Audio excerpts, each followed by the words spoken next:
नमस्कार दोस्तों, स्वागत है आपका अपने YouTube channel RBN news Hindi में। तो दोस्तों हाजिर है आपके लिए आज की राजस्थान की प्रमुख खबरों को लेकर। तो चलिए दोस्तों शुरू करते हैं। फलोदी से कावाटी सटा बाजार, किसे मना रहा मुख्यमंत्री? बाजार में मची खलबली से रोज बदल रहे भाव। जी हां दोस्तों, राजस्थान का मुख्यमंत्री कौन बनेगा, ये वो सवाल है जो राजस्थान का हर मतदाता पूछ रहा है।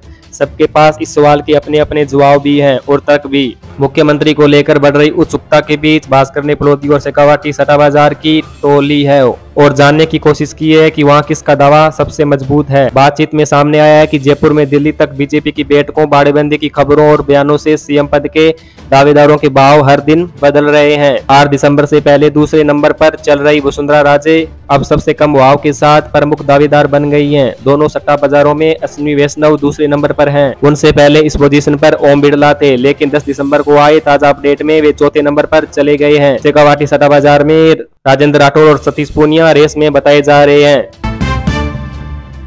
राजस्थान के स्टूडेंट लैब में तैयार कर रहे नकली ड्रग्स, एमडी में मिला रहे बुखार नींद की गोलियां। ग्रेजुएट लड़की निकली तस्करों के नेटवर्क की सरगना। जी हां दोस्तों, बॉलीवुड में कुख्यात एमडी ड्रग्स को पेडलर राजस्थान के मार्केट में खपा रहे हैं। चौंकाने वाली बात यह है कि खतरनाक केमिकल के प्रयोग से नकली एमडी ड्रग तैयार की जा रही है। पढ़े लिखे स्टूडेंट्स इस नकली ड्रग्स को पर्सनल लैब या घरों में बनाकर बेच रहे हैं। पुलिस को चकमा देने के लिए ऐसे ग्रेजुएट स्टूडेंट को पेडलर बनाया जा रहा है जो मौज शौक के लिए पैसा चाहते हैं। इसी गैंग में लड़कियां भी शामिल है जो कॉलेज स्टूडेंट तक इस नशे को पहुंचा रही है। 12 दिन पहले जोधपुर पुलिस सीमा बिश्नोई नाम की एक ट्रक पेडलर को 1 करोड़ की ड्रग्स के साथ पकड़ा था। पूछताछ हुई तो हैरान कर देने वाला सच सामने आया है। बाजार में बिक रही नकली एमडी ड्रग्स असल से भी कई गुना ज्यादा खतरनाक है। इसकी कुछ ही डोज लेने से मौत भी हो सकती है। सीमा से पूछताछ की गई तो पता चला कि जिसे वह एमडी ड्रग्स बताकर बाजारों में बेच रही थी वे नशीली गोलियां हैं। इनमें सिंथेटिक केमिकल मिलाकर पूरे राजस्थान में सप्लाई किया जा रहा है और ये पूरा नेटवर्क जालोर से कंट्रोल हो रहा था।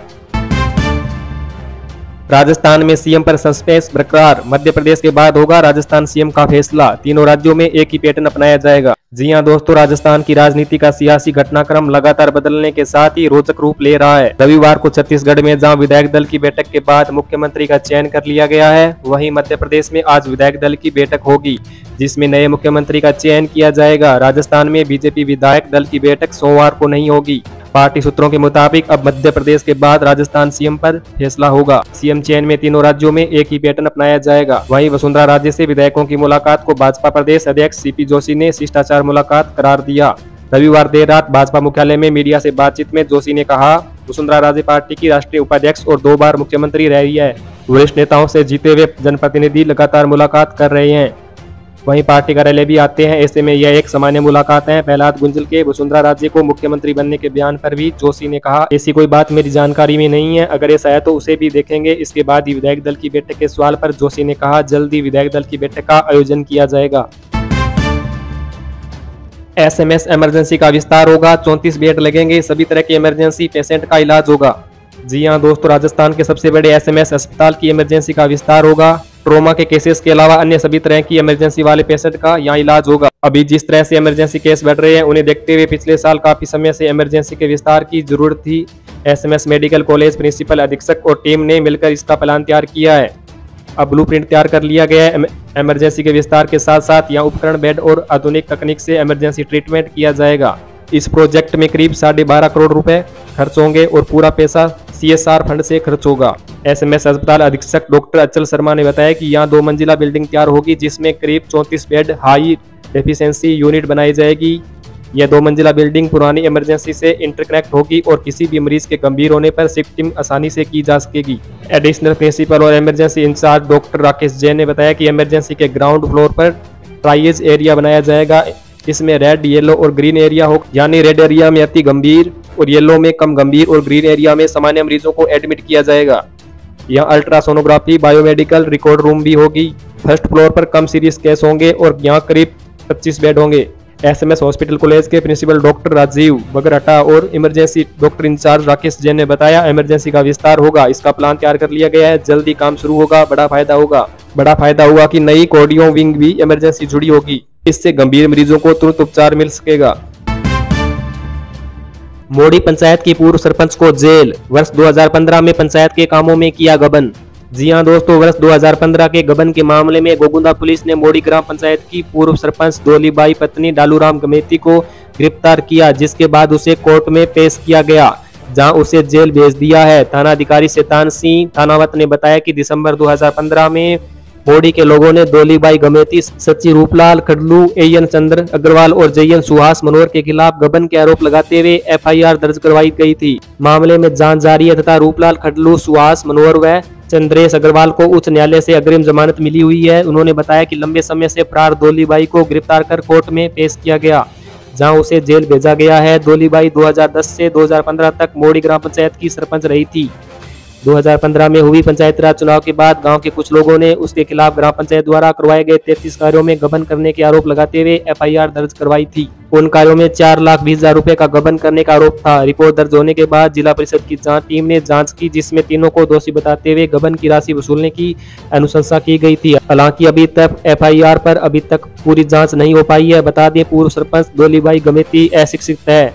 उसने बताया कि अधिकारी उससे कागजों पर अंगूठा लगवाते थे और गबन के मामले में उसे कोई जानकारी नहीं है।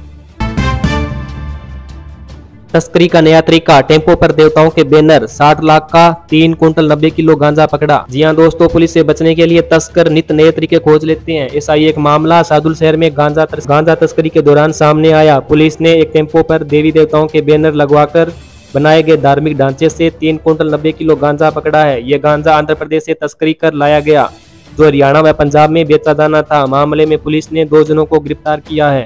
थाना अधिकारी सुभाष चंद्र ने बताया कि आईजी सीकर व एसपी सुरू द्वारा चलाए जा रहे अभियान के तहत एसपी व डीवाईएसपी के सुपरविजन में शनिवार शाम को जिला स्पेशल टीम की सूचना पर थाना के एसआई बलवंत सिंह ने में जाब्ते के हाईवे 52 पर गोठिया बड़ी पुलिया के पास नाकाबंदी कर रखी थी। इस दौरान 3 व्हीलर टेम्पो के डाला के अंदर बनाई गई बॉक्स नुमा ढांचे से प्लास्टिक के 13 कट्टों में भरा 3 क्विंटल 90 किलो गांजा बरामद किया।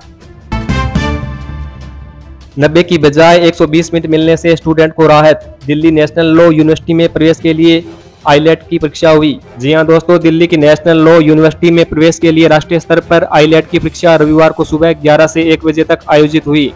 यह परीक्षा देश के 39 शहरों के अलग अलग परीक्षा केंद्रों पर आयोजित कराई गई। जयपुर व जोधपुर के 3 परीक्षा केंद्रों पर करीब 1500 परीक्षार्थी परीक्षा में बैठे।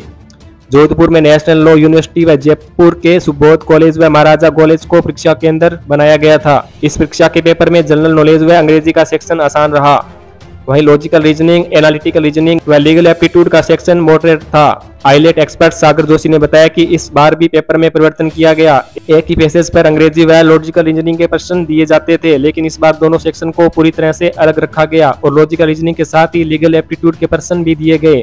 परीक्षा के लिए पेपर में 3 सेक्शन दिए गए। बच्चों के खाते में जमा होंगे रुपए, जना आधार के बिना नहीं मिलेंगे। बच्चों को यूनिफॉर्म सिलाई के 200 रुपए। जी हां दोस्तों, सरकारी स्कूलों में पूर्व प्राथमिक से 8वीं कक्षा तक पढ़ने वाले सभी नामांकित बच्चों को राजस्थान स्कूल शिक्षा परिषद द्वारा निःशुल्क यूनिफॉर्म के बाद सिलाई राशि जना आधार के तहत मिलेगी। इसमें बालकों के लिए पैंट, नेकर व शर्ट और लड़कियों के लिए सलवार कुर्ता, स्कर्ट और चुन्नी होगी। नीले और स्लेटी रंग की इस यूनिफॉर्म को सिलाई के लिए प्रति ड्रेस 200 रुपए के हिसाब से जनाधार के आधार पर हर बच्चे के खाते में जमा होगी। प्रदेश की 134 स्वामी विवेकानंद मॉडल स्कूल में यूनिफॉर्म अलग होने के कारण 6ठी से 8वीं कक्षा तक के बच्चों को उनके खाते में 651 रुपए 25 पैसे डीबीटी करवाए जाएंगे। इसके लिए अभी से ही विभाग ने इन बच्चों के सभी आवश्यक दस्तावेज लेने की कवायद शुरू कर दी है।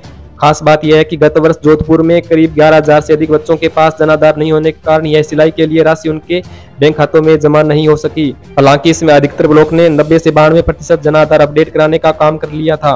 बावजूद इसके कई बच्चों के पास उनके माता पिता या संरक्षक के नहीं होने, बाहरी राज्य से आने के कारण गुमुंतु और फुटपाथ झोपड़ियों में रहने के कारण आधार और जनाधार कार्ड नहीं बनवा सके। राज्य सरकार ने गत वर्ष सरकारी स्कूलों में यूनिफॉर्म का रंग बदलकर नीला शर्ट व स्लेटी रंग की पैंट निर्धारित की थी। इसके लिए बच्चों के जनाधार के आधार पर उनको सिलाई के रूप में 200 रुपए प्रति यूनिफॉर्म जमा करवाए गए। इस योजना को इस साल भी जारी रखा जाएगा। पूर्व में विधानसभा चुनाव होने के कारण यूनिफॉर्म देने को लेकर निर्णय नहीं हो पाया। इससे पहले स्कूलों में बच्चों की पढ़ाई और प्रवेशोत्सव चल रहा था।